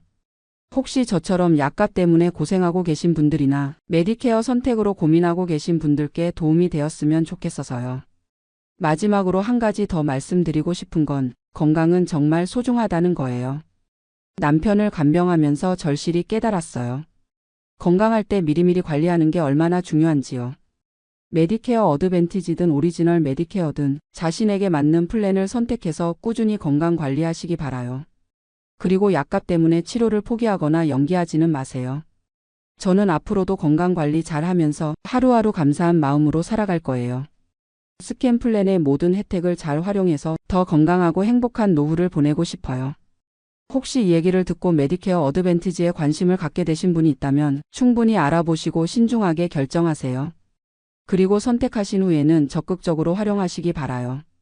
저처럼 72세에도 새로운 도전을 하는 것을 두려워하지 마시고 더 나은 건강 관리를 위해서라면 언제든 변화할 용기를 가지세요. 감사합니다. 안녕하세요. 저는 지금 62살이고 토론토에서 20년째 살고 있는 교민입니다. 오늘 여러분께 들려드릴 이야기는 제가 평생 후회하고 있는 일입니다. 좋은 마음으로 시작한 일이 어떻게 이렇게 될 수 있었나 싶어서 밤마다 잠을 이루지 못하고 있어요. 제가 토론토에 온 것은 2004년이었습니다. 당시 42살이었고 한국에서 중소기업에 다니던 평범한 회사원이었어요. 아내와 중학생이던 아들을 데리고 새로운 삶을 시작하겠다며 캐나다 땅을 밟았을 때의 설렘을 아직도 기억합니다. 처음에는 정말 힘들었어요. 영어도 서툴고 한국에서의 경력이 이곳에서는 별로 도움이 되지 않았거든요. 그래도 가족을 위해서라며 마음을 다잡고 처음에는 한국 마트에서 일을 시작했습니다. 하루 종일 물건을 나르고 진열하는 일이었지만 새로운 나라에서 하는 첫 일이라 그런지 보람을 느꼈어요. 몇 년 후에는 작은 한식당에서 주방 보조로 일하게 되었고 그 후에는 배달 일도 했습니다. 한국에서는 사무직이었던 제가 이런 일들을 하게 되니 처음에는 자존심이 상했지만 가족들이 조금씩 캐나다 생활에 적응해가는 모습을 보면서 마음을 다잡았어요. 아들도 영어를 잘하게 되었고 아내도 한국 마트에서 계산대 일을 시작했습니다. 그렇게 10년 정도가 흘렀을까요? 2014년 어느 봄날 갤러리아 마트에서 우연히 옛날 친구를 만났습니다. 김영이라고 불렀던 사람인데 한국에서 같은 동네에 살았던 형이었어요. 김영은 저보다 5살 위였고 한국에서는 작은 건설회사를 운영했던 사람이었습니다. 저희보다 몇 년 먼저 토론토에 와서 정착한 상태였어요. 오랜만에 만난 김영은 많이 달라져 있었습니다. 옷차림새도 깔끔했고 차도 꽤 좋은 걸 타고 다니더라고요. 제가 아직도 중고차를 몰고 다니는 것과는 대조적이었습니다. 김영은 자신이 토론토에서 성공적으로 정착했다고 말했어요. 처음에는 힘들었지만 지금은 한인들을 상대로 하는 사업을 하고 있다면서 꽤 잘 되고 있다고 했습니다. 그때부터 김영과 자주 만나게 되었어요. 같은 고향 사람이라는 반가움도 있었고 캐나다 생활의 어려움을 서로 이해할 수 있는 사람이라 더욱 가까워졌습니다. 김영은 어떤 사업을 하는지 구체적으로 말하지는 않았지만 한인 커뮤니티와 관련된 일이라고 했어요. 가끔 한인 노인회나 교회에서 보는 일도 있었는데 그때마다 사람들이 김영을 반갑게 맞아주는 것을 봤습니다. 2015년 겨울쯤이었을 거예요. 김영이 저에게 사업 이야기를 꺼냈습니다. 한인들을 위한 생활편의 서비스 회사를 운영하고 있는데 사업이 점점 커지고 있어서 투자자를 찾고 있다는 것이었어요. 구체적으로 어떤 사업인지 물어보니 한인들의 각종 서류 번역, 정부기관 업무 대행, 세무신고 도움, 그리고 한국 물품 수입 판매 등을 한다고 했습니다. 실제로 한인 커뮤니티에서는 이런 서비스가 필요하다는 것을 저도 잘 알고 있었어요. 영어가 서툰 교민들에게는 정말 필요한 일들이었거든요. 김영은 사업이 잘 되고 있지만 더 확장하려면 자금이 필요하다고 했어요. 그러면서 저에게도 투자를 제안했습니다. $10,000 정도만 투자하면 매월 일정한 수익을 보장하겠다고 했어요. 처음에는 망설였습니다. 저희 가족이 그동안 모은 돈이 그렇게 많지 않았거든요. 하지만 김영이 계속 설득했어요. 같은 고향 사람이니까 믿고 맡겨달라고 절대 손해보게 하지 않겠다고 했습니다. 결국 2016년 봄에 $10,000를 투자했어요. 그것도 저희가 그동안 모아둔 비상자금이었습니다.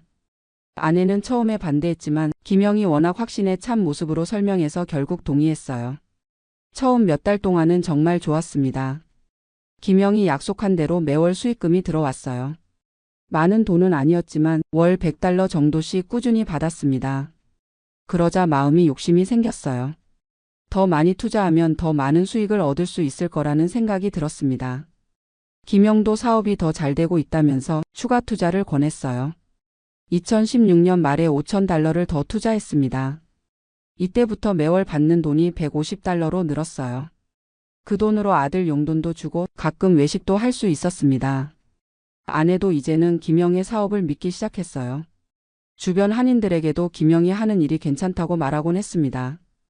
2017년에 들어서면서 김영의 사업은 더욱 번창하는 것 같았어요. 새로운 사무실도 얻었다고 했고 직원도 더 고용했다고 했습니다. 그러면서 더 큰 투자 기회가 있다고 제안했어요. 이번에는 한국에서 건강식품을 수입해서 파는 사업을 확장하고 싶다고 했습니다. 한인들뿐만 아니라 현지 캐나다인들에게도 판매할 계획이라고 했어요. 그런데 이 사업을 위해서는 더 많은 자금이 필요하다고 했습니다. 김영은 저에게 $20,000 투자를 제안했어요. 이전보다 훨씬 큰 돈이었지만 수익률도 더 높다고 했습니다. 월 $300 정도는 받을 수 있을 거라고 했어요. 고민을 많이 했습니다. $20,000는 저희에게는 큰 돈이었거든요. 하지만 지금까지 김영이 약속을 잘 지켜왔고 실제로 매월 돈을 받고 있었기 때문에 신뢰가 생겼어요. 결국 2017년 여름에 $20,000를 더 투자했습니다. 이때 투자한 돈은 아들 대학 등록금으로 모아두었던 돈이었어요. 아들이 토론토 대학교에 입학했는데 학비가 많이 들어서 모아둔 돈이었습니다. 김영은 아들 학비 걱정은 하지 말라고 했어요. 이 투자로 얻는 수익으로 학비를 충분히 댈 수 있을 거라고 했습니다. 처음 몇 달 동안은 정말 그랬어요. 매월 $300씩 들어오니까 아들 학비 부담도 줄어들고 생활도 여유로워졌습니다. 김영의 판단이 옳았다는 생각이 들었어요. 그런데 2018년 초부터 조금씩 이상한 일들이 생기기 시작했습니다. 김영이 약속한 날짜에 돈을 주지 못하는 일이 생겼어요. 처음에는 며칠 늦는 정도였지만 점점 늦어지는 시간이 길어졌습니다. 김영에게 물어보면 일시적인 자금 사정 문제라고 했어요. 큰 계약이 성사되면 밀린 돈도 다 주고 앞으로는 더 많은 수익을 보장하겠다고 했습니다. 저도 사업이라는 게 항상 일정하지 않을 수 있다고 생각했어요. 김영을 믿고 조금 더 기다려보기로 했습니다. 하지만 상황은 점점 나빠졌어요. 2018년 중반부터는 아예 돈을 받지 못하는 달이 생겼습니다. 김영은 계속 변명만 했어요. 사업상 어려움이 있지만 곧 해결될 거라고 조금만 더 기다려달라고 했습니다. 이때쯤 김영이 또 다른 제안을 했어요. 지금의 어려움을 극복하기 위해서는 더 많은 투자가 필요하다고 했습니다. $10,000만 더 투자하면 모든 문제가 해결되고 밀린 돈도 다 받을 수 있을 거라고 했어요. 처음에는 거절했습니다. 이미 받지 못한 돈이 많은데 더 투자할 수는 없다고 했어요. 하지만 김영이 계속 설득했습니다. 지금까지 투자한 돈을 모두 잃고 싶지 않다면 더 투자해야 한다고 했어요. 사업을 접으면 지금까지의 투자금은 모두 날아간다고 했습니다. 결국 2018년 가을에 $10,000를 더 투자했어요. 이때는 정말 마지막이라고 다짐했습니다. 아내도 많이 걱정했지만 이미 투자한 돈을 생각하면 어쩔 수 없다고 생각했어요. 하지만 이 돈을 투자한 후에도 상황은 나아지지 않았습니다. 오히려 김영을 만나기가 더 어려워졌어요. 전화를 해도 받지 않거나 만나자고 하면 바쁘다는 핑계로 피했습니다. 2019년 봄쯤 되니까 김영의 정체가 조금씩 드러나기 시작했어요. 같은 한인 커뮤니티의 다른 분들도 김영에게 투자했다가 돈을 받지 못하고 있다는 이야기를 들었습니다. 알고 보니 김영은 저 말고도 여러 사람들에게서 돈을 받았던 거예요. 모두 비슷한 이야기를 듣고 투자했다가 피해를 본 사람들이었습니다. 그때서야 제가 얼마나 순진했는지 깨달았어요. 김영이 진짜 사업을 하고 있는 건지도 의심스러워졌습니다. 혹시 처음부터 사기를 치려고 계획한 건 아닌가 하는 생각이 들었어요. 한인 커뮤니티에서는 김영에 대한 이야기가 조금씩 퍼지기 시작했어요. 피해를 본 사람들이 모여서 대책을 논의하기도 했습니다. 하지만 명확한 증거가 없어서 법적 조치를 취하기도 어려웠어요. 2019년 여름 김영이 갑자기 연락을 했습니다. 오랜만에 만나자고 해서 나갔는데 김영의 모습이 많이 초췌해져 있었어요. 김영은 사업이 정말 어렵다고 실토했습니다. 처음에는 정말 진짜 사업을 하려고 했는데 생각보다 어려워서 다른 투자자들의 돈으로 이전 투자자들에게 돈을 주는 방식이 되어버렸다고 했어요. 그러면서 저에게 마지막 부탁을 했습니다. 자신이 새로 시작하는 사업에 투자해달라는 것이었어요. 이번에는 정말 확실한 사업이라고 식당 사업을 시작할 건데 이미 좋은 자리도 구해놨다고 했습니다. 저는 화가 났어요. 이미 46,000달러나 투자했는데 한 푼도 받지 못했는데 또 다른 투자를 하라니 말이 안 된다고 했습니다. 하지만 김영은 계속 매달렸어요. 지금까지 투자한 돈을 되찾으려면 이 기회밖에 없다고 했습니다. 식당 사업은 확실하다고 한 달만 지나면 손님들이 줄을 설 거라고 했어요. 그때 제가 정말 바보 같은 결정을 했습니다.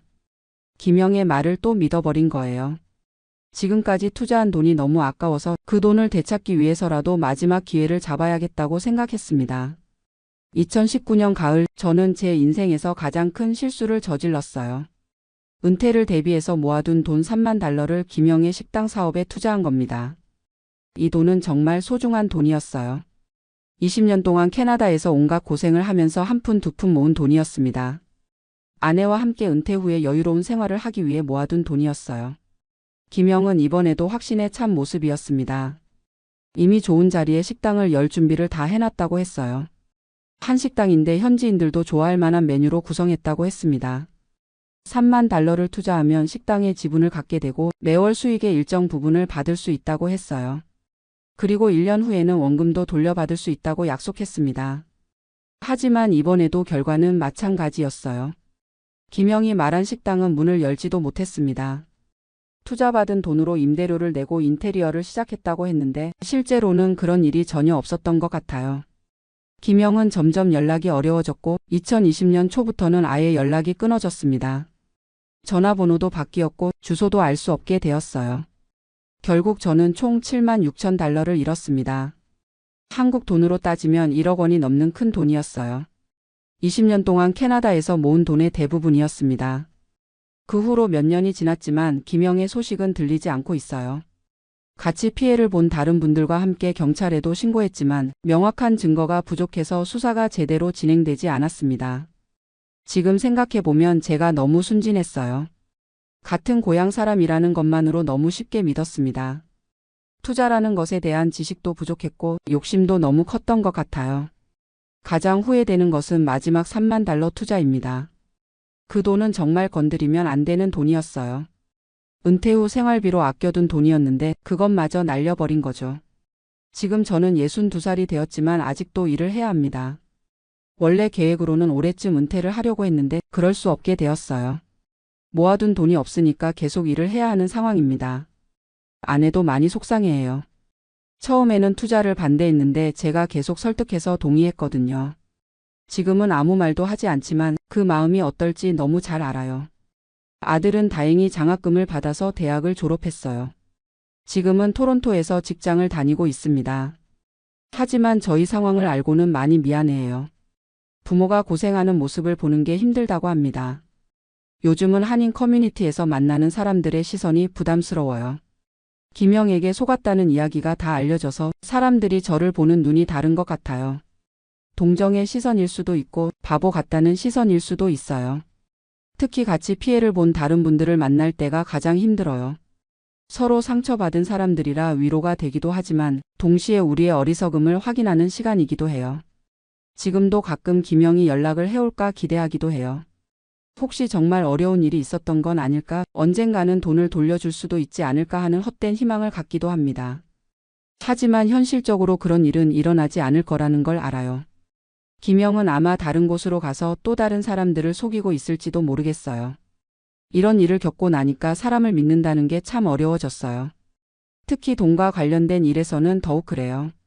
아무리 가까운 사람이라도 쉽게 믿으면 안 된다는 걸 뼈저리게 느꼈습니다. 요즘 한인 커뮤니티에서 투자 관련 이야기가 나오면 저는 항상 조심하라고 말해요. 아무리 좋은 조건이라도 아무리 믿을 만한 사람이라고 해도 함부로 돈을 맡기면 안 된다고 합니다. 특히 제 또래의 교민분들에게는 더욱 강조해요. 우리가 이 나이에 돈을 잃으면 다시 벌기가 어렵다고, 은퇴 자금만큼은 절대 건드리면 안 된다고 말합니다. 지금 저는 작은 한인 마트에서 계산대 일을 하고 있어요. 62살의 나이에 하기에는 힘든 일이지만 생활을 위해서는 어쩔 수 없어요. 원래는 이 나이에 손주들과 시간을 보내며 여유롭게 살고 싶었는데 그런 꿈은 접어야 할 것 같아요. 아내도 청소 일을 시작했어요. 원래는 은퇴를 생각하고 있었는데 저희 상황 때문에 다시 일을 시작한 거죠. 60이 다 되어서 새로운 일을 배우느라 많이 힘들어해요. 이런 상황이 되고 나니까 저 자신이 너무 한심스러워요. 20년 동안 성실하게 살아온 것들이 한순간에 무너져 버렸거든요. 그것도 제 어리석은 판단 때문에 말이에요. 가끔 혼자 있을 때 눈물이 나기도 해요. 아내와 아들에게 미안한 마음이 너무 커서요. 제가 욕심을 부리지 않았다면, 김영의 말을 믿지 않았다면 지금쯤 어떻게 살고 있을까 하는 생각이 들어요. 하지만 이제 와서 후회한들 무슨 소용이 있겠어요. 이미 일어난 일이고 앞으로 어떻게 살아갈 것인가를 생각해야죠. 다행히 건강은 아직 괜찮아서 일을 할 수 있어요. 몇 년 더 일을 하면서 다시 조금씩 모아볼 생각입니다. 늦었지만 이제라도 올바른 방법으로 은퇴 준비를 해야죠. 아들이 가끔 도움을 주겠다고 하는데 아직 젊은 아이가 부모 뒷바라지를 할 순 없잖아요. 아들도 자기 앞날을 준비해야 하는데 부모 때문에 부담을 가져서는 안 된다고 생각해요. 지금 제가 할 수 있는 일은 성실하게 일하면서 다시 시작하는 것뿐이에요. 비록 늦었지만 포기하지 않고 노력하면 조금이라도 나아질 거라고 생각합니다. 그리고 저와 같은 실수를 하는 사람들이 더 이상 생기지 않았으면 좋겠어요. 특히 저처럼 순진한 교민분들이 사기를 당하지 않았으면 합니다. 투자라는 것은 정말 신중하게 해야 하는 일이에요. 아무리 좋은 조건이라도, 아무리 믿을 만한 사람이라고 해도 충분히 알아보고 검증한 후에 결정해야 합니다. 그리고 절대로 생활비나 은퇴 자금까지 투자해서는 안 돼요. 잃어도 괜찮은 돈으로만 투자해야 한다는 기본 원칙을 지켜야 합니다. 저는 이 원칙을 지키지 않아서 이런 큰 손실을 입었어요. 여러분은 저와 같은 실수를 하지 마시기 바랍니다. 요즘 한인 커뮤니티에서는 여러 가지 투자 이야기들이 돌아다녀요. 가상화폐 투자라든지 부동산 투자, 주식 투자 등등 말이에요. 그 중에는 정말 좋은 기회도 있을 수 있겠지만 저처럼 사기를 당할 위험도 항상 있다는 걸 잊으면 안 돼요. 특히 우리 나이대의 교민들은 더욱 조심해야 해요. 영어가 서툴다 보니까 정보를 제대로 확인하기 어렵고 같은 한국 사람이라는 이유로 쉽게 믿는 경향이 있거든요. 저도 그랬어요. 김영이 같은 고향 사람이고 먼저 정착한 선배라는 생각에 너무 쉽게 믿었습니다. 그 사람의 사업이 정말 제대로 된 건지, 재정 상태는 어떤지, 다른 투자자들은 정말 수익을 얻고 있는지 제대로 확인하지 않았어요. 지금 생각해보면 처음부터 이상한 점들이 있었어요. 김영이 구체적으로 어떤 사업을 하는지 명확하게 설명하지 않았거든요. 사무실이 어디에 있는지도 정확히 알려주지 않았고 사업자 등록이나 관련 서류도 보여주지 않았어요. 하지만 그때는 그런 것들이 중요하다고 생각하지 못했어요. 믿을 만한 사람이니까 괜찮을 거라고 생각했죠. 정말 어리석은 생각이었어요. 요즘 아내와 이야기할 때 가장 후회되는 건 소통 부족이에요. 투자 결정을 할 때 아내와 충분히 상의하지 않았거든요. 특히 마지막에 은퇴 자금 3만 달러를 투자할 때는 거의 독단적으로 결정했어요. 아내가 반대하는 걸 알고 있었지만 제가 너무 확신에 차서 밀어붙였어요. 지금까지 투자한 돈을 생각하면 어쩔 수 없다고 이번이 마지막 기회라고 설득했죠. 지금 와서 보니까 아내가 옳았어요. 여자들이 이런 일에 더 신중한 것 같아요. 저는 너무 성급하고 욕심이 많았던 것 같습니다. 앞으로는 어떤 결정을 내릴 때도 아내와 충분히 상의할 거예요. 특히 돈과 관련된 일에서는 더욱 그래야겠죠. 혼자 판단하면 감정에 휩쓸려서 잘못된 결정을 내릴 수 있거든요. 아들에게도 이런 이야기를 해줬어요. 아직 젊지만 언젠가는 투자를 할 기회가 있을 텐데 그때는 저처럼 실수하지 말라고 했습니다. 아들은 요즘 주식 투자에 관심이 많아요. 젊은 사람들 사이에서 주식 투자가 유행이라고 하더라고요. 그럴 때마다 조심하라고 말해줍니다. 주식 투자 자체가 나쁜 건 아니지만 제대로 공부하고 이해한 후에 해야 한다고 했어요. 그리고 절대로 빌린 돈이나 생활비로 투자하면 안 된다고 강조했습니다. 다행히 아들은 제 말을 잘 들어요. 부모의 실수를 보고 배운 게 있나 봐요. 투자를 하더라도 아주 소액으로만 하겠다고 약속했어요. 요즘 제가 일하는 한인 마트에서도 가끔 투자 이야기가 나와요. 손님들끼리 이런저런 투자 정보를 주고받는 걸 들어요. 그럴 때마다 마음이 불편해져요. 혹시 그분들도 저처럼 사기를 당하는 건 아닐까 걱정이 되거든요. 가끔은 조심하라고 말해주고 싶지만 제가 나서서 말하기도 좀 어색해요. 하지만 정말 친해진 분들에게는 제 경험을 이야기해줘요. 이런 일도 있다는 걸 알려주고 싶어서요. 다들 놀라시면서 조심하겠다고 말씀해 주세요. 한인 커뮤니티는 좁아서 소문이 빨리 퍼져요. 김영 이야기도 지금은 많은 분들이 알고 계세요. 비슷한 피해를 당한 분들도 몇 분 더 있다는 걸 알게 되었어요. 그분들과 가끔 만나서 이야기를 나누기도 해요. 서로의 상황을 이해할 수 있는 유일한 사람들이거든요. 함께 모여서 대책을 논의하기도 했지만 현실적으로 할 수 있는 게 별로 없어요. 경찰 수사도 제대로 진행되지 않고 있고 김영의 행방도 묘연한 상태예요. 변호사와 상담도 받아봤지만 승소 가능성이 낮다고 하더라고요. 그래서 이제는 그냥 포기하기로 했어요. 돈을 되찾는 것보다는 앞으로 어떻게 살아갈 것인가에 집중하려고 합니다. 요즘은 일하면서도 새로운 것들을 배우고 있어요. 한인 마트에서 일하다 보니까 장사하는 법도 조금씩 알게 되고 손님들과 이야기하면서 사회 돌아가는 이야기도 많이 들어요. 생각해보니까 20년 동안 캐나다에 살면서도 한인 사회에만 머물러 있었던 것 같아요. 영어도 일상 대화 수준에서 크게 늘지 않았고 캐나다 사회에 대한 이해도 부족했어요.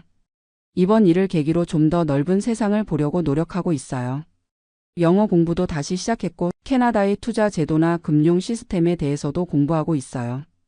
늦었지만 지금이라도 제대로 배워야겠다고 생각해요. 앞으로 비슷한 실수를 하지 않기 위해서라도 필요한 일이죠. 토론토시에서 운영하는 시니어 교육 프로그램도 참여하고 있어요. 금융 교육 과정이 있더라고요.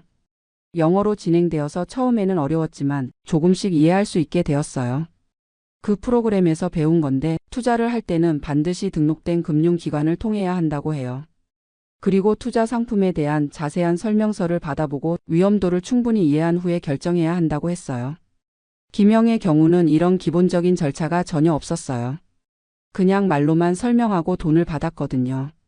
지금 생각해보면 처음부터 정식 투자가 아니었던 거죠. 캐나다에는 투자자를 보호하는 여러 제도가 있다는 것도 알게 되었어요.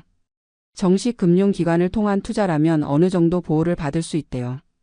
하지만 개인 간의 거래는 보호받기 어렵다고 하더라고요. 이런 정보들을 진작 알았다면 이런 일이 일어나지 않았을 텐데 정말 무지했던 제 자신이 원망스러워요. 하지만 이제라도 배우는 게 어디예요. 나머지 인생이라도 제대로 살아야죠. 요즘은 작은 목표들을 세우고 있어요. 일단 3년 후까지 일을 해서 $50,000 정도 모으는 게 첫 번째 목표예요. 그 돈으로 정식 은퇴 계좌에 투자할 계획입니다. 캐나다에는 RRSP라는 은퇴 저축 제도가 있는데 세금 혜택도 받을 수 있고 안전하다고 해요.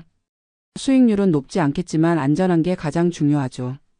두 번째 목표는 영어를 좀 더 늘리는 거예요. 지금 수준으로는 캐나다 사회의 정보를 제대로 얻기 어려워요. 영어를 잘하면 더 많은 기회도 있을 거고 사기를 당할 위험도 줄어들 거라고 생각해요. 세 번째 목표는 건강 관리예요. 이 나이에 다시 일을 시작하려니까 체력이 많이 부족해요. 규칙적인 운동을 해서 건강을 유지해야겠어요. 건강해야 오래 일할 수 있고 의료비도 절약할 수 있거든요. 아내도 저와 비슷한 계획을 세우고 있어요. 처음에는 많이 우울해했는데 요즘은 오히려 더 적극적으로 임하고 있어요. 새로운 도전이라고 생각하자고 하더라고요. 아내의 이런 모습을 보면서 정말 미안하면서도 고마워요. 제 잘못으로 이런 상황이 되었는데 원망하지 않고 함께 노력해주는 아내가 있어서 힘이 나요. 가끔 아내와 이야기할 때 만약 김영을 만나지 않았다면 어떻게 살고 있을까 하는 상상을 해봐요. 아마 지금쯤 은퇴 준비를 마치고 여유로운 생활을 하고 있을 거예요. 손주가 생기면 돌봐주면서 행복한 할아버지, 할머니가 되어 있었을 수도 있고 한국도 가끔 여행하면서 즐겁게 지내고 있었을지도 몰라요. 하지만 이미 일어난 일이니까 후회해봐야 소용없어요. 지금 상황에서 최선을 다하는 수밖에 없죠. 다행히 아들이 잘 성장해서 보람을 느껴요. 토론토 대학교를 졸업하고 좋은 직장에 다니고 있어요. 영어도 완전히 네이티브 수준이고 캐나다 사회에 잘 적응했어요. 아들을 보면서 저희가 캐나다에 온 것이 완전히 잘못된 선택은 아니었다는 생각이 들어요.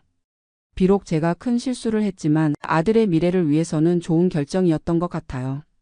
아들도 부모의 어려운 상황을 이해하고 열심히 살아가고 있어요. 얼마 전에는 여자친구도 소개해줬는데 좋은 사람인 것 같아요. 언젠가 결혼해서 행복한 가정을 꾸렸으면 좋겠어요. 저는 이제 62살이지만 아직 할 일이 많이 남아 있어요. 아들의 결혼도 도와줘야 하고 손주가 생기면 돌봐주고 싶어요. 그러려면 건강하게 오래 살아야겠죠. 김영 때문에 힘든 시간을 보내고 있지만 이것도 인생의 한 과정이라고 생각하려고 해요. 늦었지만 새로운 것을 배우고 있고 더 현명해지고 있어요. 혹시 이야기를 듣고 계신 분들 중에 비슷한 상황에 있는 분이 있다면 너무 자책하지 마시기 바라요.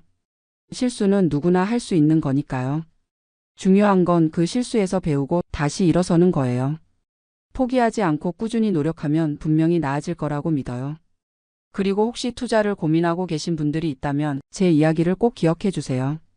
아무리 좋은 조건이라도 아무리 믿을 만한 사람이라고 해도 충분히 검증하고 신중하게 결정하시기 바라요. 특히 은퇴 자금만큼은 절대로 위험한 투자에 사용하지 마세요. 그 돈은 정말 소중한 돈이에요. 한번 잃으면 다시 벌기 어려운 돈입니다. 저처럼 어리석은 실수를 하는 분들이 더 이상 생기지 않기를 바라면서 오늘 이 이야기를 마치겠습니다. 감사합니다.